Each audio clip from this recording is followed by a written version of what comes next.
This channel does not promote any violent, harmful, or illegal activities. All content provided by this channel is meant for an educational purpose only. আরে কম দে কিন্তু খাঁটি দে। MDH Kashmiri লাল লঙ্কার গুঁড়ো। শামসেরগঞ্জে নিহতদের পরিবারের উপরে salt লেকে পুলিশি অত্যাচারের অভিযোগ করা হচ্ছে। জাফরাবাদে খুন হয় বাবা আর ছেলে। আতঙ্কে সল্ট লেকে আশ্রয় নেয় পরিবার। হঠাৎ মুর্শিদাবাদ থেকে পুলিশ এসে হামলা চালায় বলে তারা অভিযোগ করছেন। দরজা ভেঙে ভেতরে ঢোকার অভিযোগ পুলিশের বিরুদ্ধে। ঘটনাস্থলে বিজেপি নেতারা পুলিশের সঙ্গে বাদানুবাদ।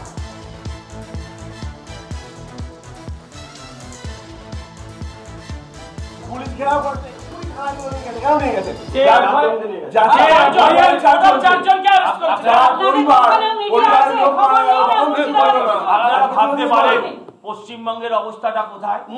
এই বাচ্চাগুলো হয়তো আপনারা দেখাতে পারবেন না, এদের মাথায় চুল বেরোলো না, এদের খুনিদের না ধরে, এদের বাবা জাটা কাকা এদের স্বামী এদের খুনিদের না ধরে এদের পরিবারের লোককে ধরে নিয়ে যাচ্ছে।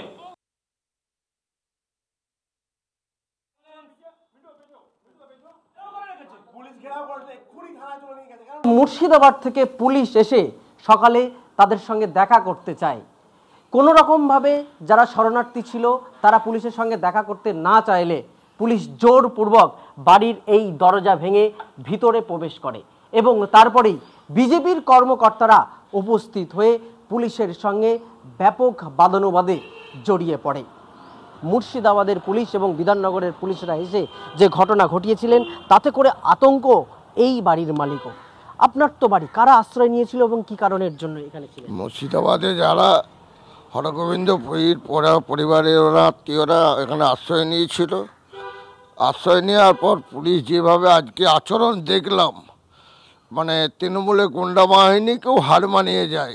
আজকে যেভাবে দরজায় লাঠি মেরে ভাঙচুর করে ভেতরে ঢুকে বা আমাকে অকথ্য ভাষায় গালিগালাজ করে জোরপূর্বক ঢুকে ভাঙচুর করে। পুলিশ এসে ভাঙচুর করলো কেন? ভাঙচুর করলো ওরা জোরপূর্বকভাবে ঢুকতে চেয়েছিল। দেখা যে কোনো রকম কাগজপত্র কিচ্ছু ছিল না। আমরা কাগজ দেখতে চেয়েছিলাম যে আপনাদের কাছে কী আছে আমরা দেখতে চাই।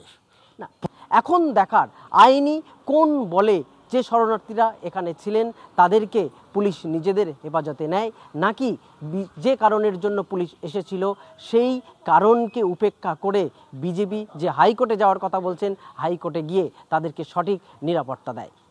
অভিজিতের সঙ্গে সত্যজিৎ, TV9 বাংলা, সল্টলেক।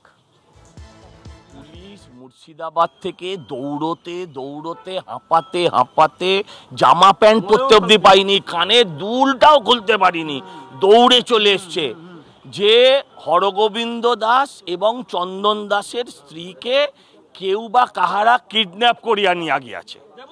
এই পুলিশ বাড়ির পাশে যখন হরগোবিন্দ দাস আর চন্দন দাস খুন হচ্ছিলেন তখন আসতে পারেনি। এখানে কত কিলোমিটার মুর্শিদাবাদ থেকে? এখানে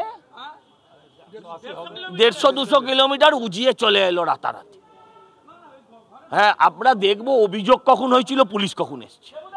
পুলিশ কি অভিযোগ করছে? কোনো অভিযোগ নেই, ভেঙে দিল দরজা। জাফরাবাদে খুন বাবা ছেলে, আতঙ্কে সল্ট থেকে আশ্রয় নেয় পরিবার এবং মুর্শিদাবাদ থেকে পুলিশ আসে তাদের সঙ্গে কথা বলতে। পুলিশের সঙ্গে কথা বলতে রাজি ছিলেন না পরিবারের সদস্যরা, এমনটাই দাবি করা হচ্ছে। আর তা নিয়ে বাদানুবাদ হয় ঘটনাস্থলে। ওই সময় বিজেপির নেতারা কর্মীরা তারা ছিলেন। খুব উল্লেখযোগ্য একটি সময়, সোমবার মুখ্যমন্ত্রী মমতা বন্দ্যোপাধ্যায় তিনি মুর্শিদাবাদে যাচ্ছেন আর তার আগে এই ঘটনা সামনে এসেছে, যেখানে অভিযোগ উঠে আসছে যে পুলিশ ভাঙচুর চালিয়েছে। পুলিশের সঙ্গে কথা বলতে রাজি ছিলেন না পরিবারের সদস্যরা, ভীত সন্ত্রস্ত হয়ে সল্ট লেকে আশ্রয় নিয়েছেন।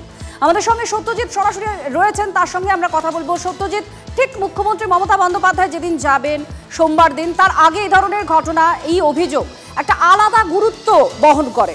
কি বলা হচ্ছে, অভিযোগ ঠিক কি হয়েছে?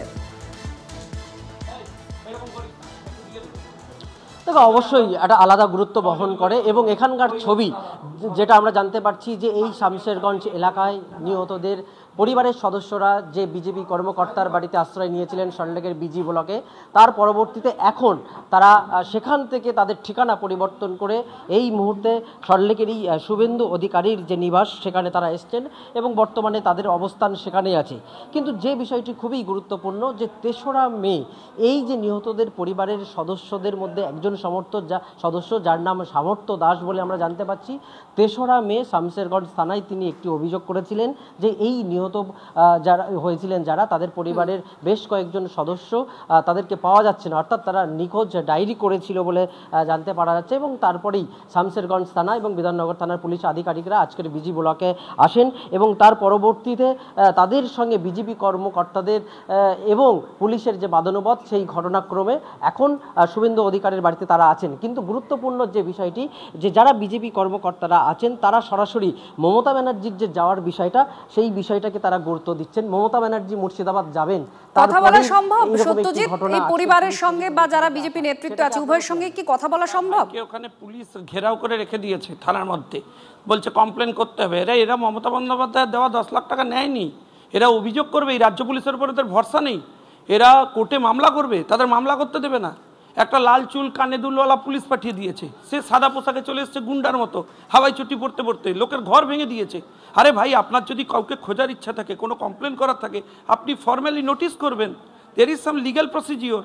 এটি কি গুন্ডারাজ চলছে নাকি?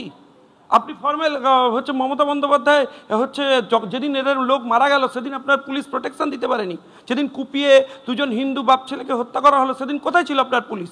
আমি জানতে চাই সেদিন কেন অ্যাকশন নেননি? আজকে চলে এসছেন এদেরকে কিডন্যাপ করতে। কি অ্যাটিটিউডে, কি গুন্ডামো, কোন রাজ্যে বসবাস করছি আমরা? মমতা ব্যানার্জি মুর্শিদাবাদ যাবেন, তার আগেই পুলিশের এই সক্রিয়তা। হ্যাঁ, গত 2 দিন ধরে ওদের বাড়িতে পুলিশ দিয়ে দিয়েছে, ওই করে দিয়েছে, ওদের বাড়ির লোককে তুলে নিয়ে চলে গেছে, তারা এখানে মামলা করবে এসছে, তাদের লিগ্যাল রাইট, তাদেরকে এসে বলছে আমরা তুলে নিয়ে যাব। পুলিশ এসে সকালবেলা লাথি মেরে ঘর ভেঙে দিচ্ছে। আরে ভাই, তারা প্রকাশ্যে বলছে আমরা স্বইচ্ছায় এসেছি, আমরা ফল দেখছেন তো বসে আছে, কেউ তাদেরকে আটকে রেখেছে, কিছু করেছে? তারা ওপেনলি বলছে। এ কোন রাজ্য? কোথায় ল অ্যান্ড অর্ডার? হিন্দুদের যেদিন খুন করছিল কোথায় ছিলেন আপনি? আপনার পুলিশ কোথায় ছিল আমি জানতে চাই। সেদিন কেন অ্যাকশন নেননি? সেদিন কেন বাবা ছেলেকে কুপিয়ে হত্যা করলো তারা? হিন্দুদের প্রোটেকশনের জন্য সেদিন আপনি কোথায় ছিলেন? আপনি এতদিন পরে কেন যাচ্ছেন? কেন 24 ঘন্টার মধ্যে তাদের বাড়িতে গিয়ে পৌঁছননি? কিভাবে তারা জীবন কাটিয়েছে এতদিন খবর নিয়েছেন? অর্থাৎ বোঝাই যাচ্ছে যে বিজেপির পক্ষ থেকে পুলিশের বিরুদ্ধে এবং রাজ্য সরকারের বিরুদ্ধে অভিযোগ আছে। যারা বাড়িতে বসে আছেন তাদের সঙ্গে যদি একটু কথা বলা যায়, যারা ভিতরে এখানে রয়েছেন তারা বলছেন যে পরবর্তীতে তাদের সঙ্গে কথা বলা যাবেন। অর্থাৎ পুলিশের সঙ্গে তাদের যে একটা দীর্ঘ সময় ধরে বাদানুবাদ এবং তাদের যেখানে তারা আশ্রয় নিয়েছিল সেই বাড়ি ভাঙচুর বাদানুবাদ, ফলে তাদের একটা রেস্টের প্রয়োজন আছে বলে যারা বিজেপি কর্মকর্তারা রয়েছেন। সত্যজিৎ, তুমি আমাদের সঙ্গে থাকো, কারণ খুব গুরুত্বপূর্ণ একটি সময়ে এই অভিযোগটা উঠে আসছে, যেখানে মুখ্যমন্ত্রী মমতা বন্দ্যোপাধ্যায় সোমবার মুর্শিদাবাদ সফর করবেন।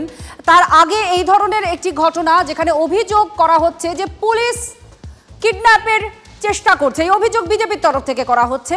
জাফরাবাদে বাবা ছেলে যাদের হত্যা করা হয় তাদের পরিবার আতঙ্কে, এবং আতঙ্কে তারা নিজেদের বাড়িটাকেও নিরাপত্তার হীন মনে করছে। তারা চলে আসে সল্টলেকে এবং সেখানে আশ্রয় নেয়। এবার তারা শুভেন্দু অধিকারীর বাড়িতে আশ্রয় পেয়েছেন, তার কারণ কিছুক্ষণ আগেই মুর্শিদাবাদ থেকে সেখানকার পুলিশ আসে এবং তাদের সঙ্গে কথা বলার চেষ্টা করে, আর সেখানে ধাক্কাধাক্কি হয়, দরজা ভেঙে ফেলার চেষ্টা করে পুলিশ, এমনটাই অভিযোগ করা হচ্ছে। আর তার সঙ্গে সঙ্গে যেটা বিজেপির তরফ থেকে অভিযোগ করা হচ্ছে যে পুলিশ অতি সক্রিয় হয়েছে এখন, আর এই অভিযোগের পাশাপাশি পুলিশের বিরুদ্ধে অনাস্থা জানাচ্ছে পরিবার, এই দাবিও করা হচ্ছে। মুখ্যমন্ত্রী ঠিক সফরের আগেই শামশেরগঞ্জের থানার 2 জন অফিসারকে সাসপেন্ড করেছে জঙ্গিপুর জেলা পুলিশ। মুর্শিদাবাদে হিংসার সময় ভারপ্রাপ্ত ওসি শিবপ্রসাদ ঘোষ এবং সাব ইন্সপেক্টর মর্যাদার অফিসার জালাল উদ্দিন আহমেদকে অনির্দিষ্টকালের জন্য সাসপেন্ড করা হয়েছে। জঙ্গিপুর জেলা পুলিশের তরফে ইমেল মারফত সেই নির্দেশিকা জারি করা হয়েছে। মুর্শিদাবাদ কাল যাচ্ছেন মুখ্যমন্ত্রী, আর তার আগে এই সাসপেনশন।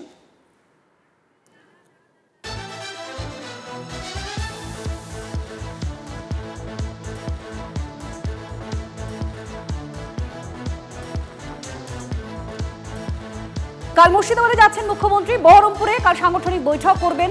মঙ্গলবার কপ্টারে উড়ে যাবেন শামসেরগঞ্জে, কথা বলবেন হিংসা কবলিতদের সঙ্গে। ওই দিনই ধুলিয়ানে প্রশাসনিক বৈঠকও রয়েছে মুখ্যমন্ত্রী মমতা বন্দ্যোপাধ্যায়। মুখ্যমন্ত্রী মমতা বন্দ্যোপাধ্যায় সোমবার যাচ্ছেন মুর্শিদাবাদে, তার কর্মসূচি রয়েছে, প্রশাসনিক বৈঠকও করবেন আর হিংসা কবলিত মানুষজনের সঙ্গে কথা বলবেন মুখ্যমন্ত্রী মমতা বন্দ্যোপাধ্যায়। শামসেরগঞ্জেও যাবেন আর তার সঙ্গে সঙ্গে ধুলিয়ানে প্রশাসনিক বৈঠকও করবেন মুখ্যমন্ত্রী।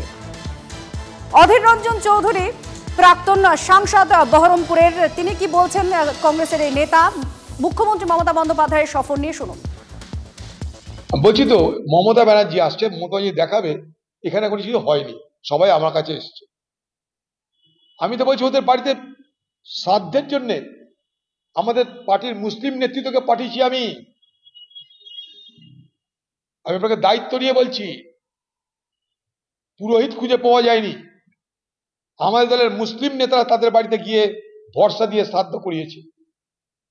শুনে রাখুন, বিনা পুরোহিতে তাদের শ্রাদ্ধ হয়েছে, তারা বলেছে পরে আমরা ভালো করে করব। শুনে রাখুন।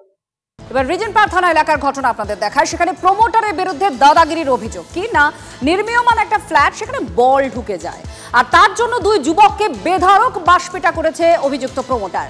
রিজেন্ট পার্ক থানার পূর্ব পুটিয়ারির ঘটনা এটা।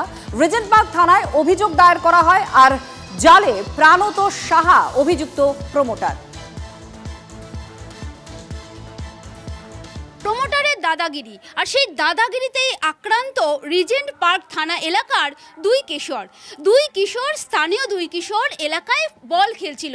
সেই বল ঢুকে যায় ওই প্রমোটারেরই নির্মীয়মান একটি ফ্ল্যাটে।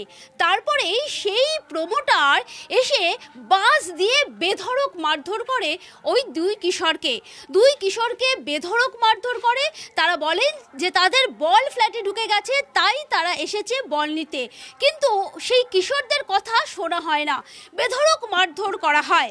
একটি কিশোর যাকে বেধড়ক মারধর করা হয়েছে এবং তার পায়ে আঘাত লেগেছে, পায়ে বাস দিয়ে তাকে মারধর করা হয়েছে এবং দুই যুবককে স্থানীয় লোকজন হাসপাতালে নিয়ে যায়।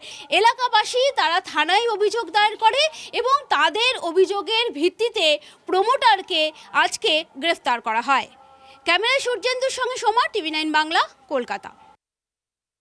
ম্যাডাম তিনতলায় বল খুঁজতে গিয়ে বল পাইনি। এবার নেমে আসছিলাম, যখন আমরা চারজন ছিলাম, চারজন ঢুকেছিলাম, চারজন নেমে আসায় উনি একটা দুতলে ঘর থেকে বাস নিয়ে বেরোন, দুজন পালিয়ে যায় মানে বন্ধুরা, আর আমি আর এক বাস চালিয়েছেন তিনি, যে মার খেত তার মাথার উপর দিয়ে চলে যায়, তার মাথায় লাগলে সে হয়তো মরেই যেত। এবার আমার পায়ে লাগা, আমি পড়ে গেছি সিঁড়িতে। এবার পড়ে যাওয়ায় আমি মারছিল, এবার মারায় আমার বাবার নাম চিনি, বাবার নাম বলায়, তাও উনি বলছে তো কী হয়েছে তোর বাবার নাম, এই তো। ওই অবস্থায় মারেন, উনি মদ খেয়েছিলেন, ওনার হুঁশ ছিল না, আমাকে খুব মেরেছে। তারপর আমি যখন পালিয়ে নিচে চলে আসি, আমার বন্ধুটাকে মেরে হাত ভেঙে দেয়, পায়ে গুরুতরভাবে মারে। আমার ছেলেকে এভাবে মারবে কেন? আমার ছেলে বল নিতে গেছে, তাকে এইভাবে মারলো, আমি সেই তার একটা সুরাহা চাই, যেটা কি, কেন, কারণটা কি, মারার কারণটা কি, এটা আমি জানতে চাই, আর কিছু না। আর ওনার আমি শাস্তি চাই, কারণ আমার ছেলেকে এভাবে মারল। আজকে আমার ছেলে যদি মরে যেত, কে দায়টা নিত? আমার ছেলেকে কি ফিরিয়ে দিতে পারতো? আজকে আমার ছেলেকে মেরেছে, দুদিন পরে ওনার যদি কোনো কিছু না হয়, উনি আবার আরও ছেলেকে মারবে, তখন অ্যারেস্ট হয়েছে? হ্যাঁ, পুলিশ অ্যারেস্ট করেছে।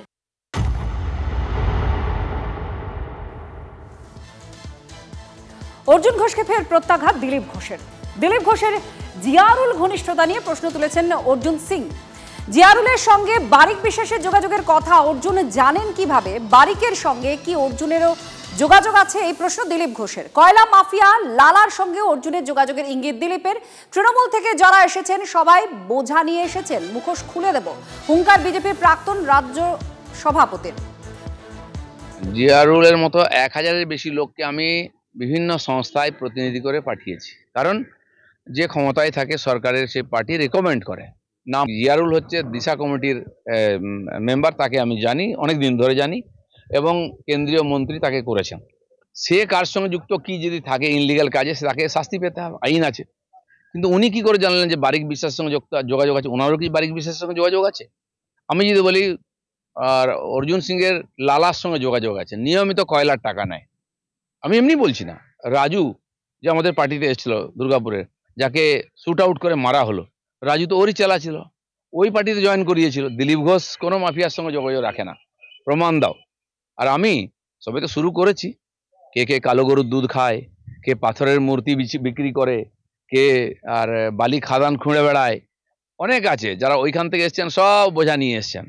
আমি জানি, বলি না, দরকার নেই, কিন্তু আমি কিন্তু বলতে আরম্ভ করি, আর ন্যাংটার নেই বাটপারের ভয়। আমি ন্যাংটা, কিন্তু সবাইকে ন্যাংটা করতে যাবো।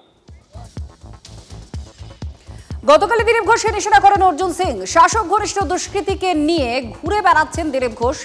বারিক বিশ্বাস ঘনিষ্ঠ জিয়ারুল হককে সঙ্গে নিয়ে ঘুরছেন। শেখ শাহজাহান ঘনিষ্ঠ এই বারিক বিশ্বাস জিয়ারুল হককে নিয়ে দীঘার জগন্নাথ মন্দিরে গিয়েছিলেন দিলীপ ঘোষ। এই বিস্ফোরক দাবি করেছেন অর্জুন সিং। জিয়াউর হককে নিয়ে উনি ঘুরে বেড়াচ্ছেন। জিয়াউর হক হলো একজন বিজনেসম্যান, ইল্লিগাল বিজনেসম্যান। সেই বিজনেসম্যানকে নিয়ে উনি ঘুরে বেড়াচ্ছেন। উনি ডিআরএম কাছে যাচ্ছেন, উনি জুট রিসার্চ সেন্টারে যাচ্ছেন, উনি এয়ারপোর্টে অথরিটির কাছে যাচ্ছেন, উনি এইমসে চলে যাচ্ছেন। জিয়াউর হককে সামনে রেখে উনি ব্যবসা করছেন। এই জিয়াউর হক হলো দিলীপ বাবু, আর এই জিয়াউর হক হলো বারিক বিশ্বাসের ফ্রন্টম্যান। বারিক বিশ্বাস কে? বারিক বিশ্বাস স্মাগলার অফ তৃণমূল কংগ্রেস।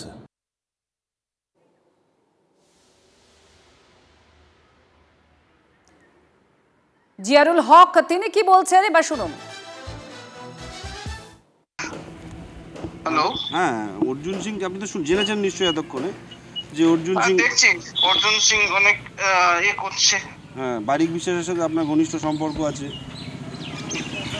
দেখুন, একটা জিনিস, আজকের দিনে যে কেউ তার নিজস্ব বাক স্বাধীনতা আছে, সে যা খুশি বলতে পারে, ঠিক আছে, কিন্তু তাকে তো প্রমাণ করতে হবে কোনো কিছু। মুখে বলে দিলেই তো হবে না। ভারতবর্ষে আইন ব্যবস্থা বলে কিছু রয়েছে। তো যেটা বলছে তাদেরকে একটাই আপনাদের মাধ্যম দিয়ে বলতে চাই যে আপনারা একটা ক্লু দিন আর একটা প্রমাণ দিন, ঠিক আছে। যদি কোনো রকম কোনো কিছুর সঙ্গে জিয়ারুল হক জড়িত থাকে, তাহলে তার এগেনস্টে ভারতীয় আইনে যা যা ব্যবস্থা নেওয়ার সেসবগুলো নেওয়া হবে। আর যদি না দিতে পারেন, তাহলে আপনাদের এগেনস্টে কি হবে? মাথা পেতে নেবেন তো সেগুলো? হ্যাঁ, প্রশ্ন যেটা উঠছে, এই যে আপনি দীঘার জগন্নাথ মন্দিরে গেছিলেন ওনার সাথে, বা বিভিন্ন প্রোগ্রামে আপনি ওনার সঙ্গে যাচ্ছেন, এইখান থেকে ওনার সঙ্গে বলতে কার সঙ্গে? দিলীপ ঘোষের সঙ্গে। হ্যাঁ, মানে এটা তো আপনি ছিলেন। আমি তো দিলীপ ঘোষের হোল হার্টেড ফ্যান। আচ্ছা, ওনার সঙ্গে 6 বছর ধরে আমি ওনার ফ্যান হয়ে, ওনার ফলোয়ার্স হয়ে রয়েছি। জিয়ারুল হক তিনি বলছেন তিনি ফ্যান, আর এই জিয়ারুল হক একজন স্মাগলার। বারিক বিশ্বাসের সঙ্গে তার সম্পর্ক কি, এই সমস্ত বিষয়গুলো প্রশ্ন তুলছেন খোদ অর্জুন সিং। আর এর মাঝে শাসক দলের প্রতিক্রিয়া কি রয়েছে আপনাদের শোনাবো। জয়প্রকাশ মজুমদার তিনি কি বলেছেন শুনুন। বিজেপির ভেতরে অনেক, তাদের বাক্স তরঙ্গতে অনেক ময়লা কাপড়, অনেক ময়লা জিনিস, অনেক কঙ্কাল লুকিয়ে আছে। এখন দিলীপ ঘোষের এই রিসেন্টলি যে ঘটনা হয়েছে, মমতা বন্দ্যোপাধ্যায়ের নিমন্ত্রণে তিনি হিন্দু মন্দির, জগন্নাথ দেবের মন্দির দর্শনে গিয়েছিলেন, তাই নিয়ে হিন্দুবাদী পার্টির গায়ে ফসকা পড়ছে, তারা নানা রকম কথা বলছে। যদি এমবিএচ কিচেন কিং কিচেনে থাকি তো আমরা যা ইচ্ছে তৈরি করতে পারি। বেগুনের ভর্তা, আলু কপি, ভিন্ডি মশলা, আরো অনেক কিছু।